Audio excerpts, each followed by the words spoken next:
आई आपको ले चलते हैं सतनाम के पवित्र धरा पर, जहां पर आपको सतनाम के गंज के साथ साथ गुरु बाबा के संदेश ही सुनने को मिलेगा। वह है तेलसीपुरी धाम, सतनाम का पावन स्थल।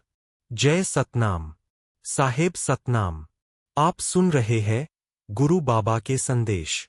फरबीज छत्तीसगढ़ की पवित्र भूमि पर बसा है तेलसीपुरी धाम, जहां हर कन में गूंजता है सतनाम का संदेश। यह वही धाम है जहां गुरु घासीदास बाबा जी ने सत्य, अहिंसा और समानता की लौ जलाई थी।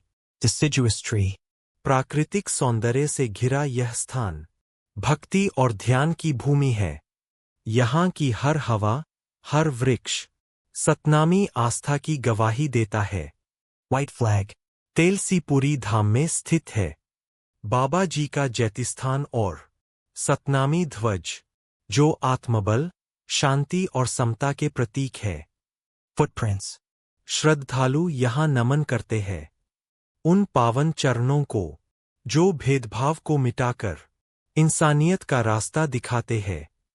हर वर्ष यहाँ लगता है भव्य मेला, जहाँ सतनाम के साधक एकत्र होते हैं, सुनते हैं बाबा जी की वाणी, गाते हैं सतनाम सच्चा सार।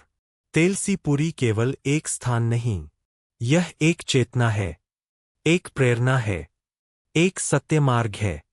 तो आइए चरण पड़िए इस पावन धाम में और कहिए जय सत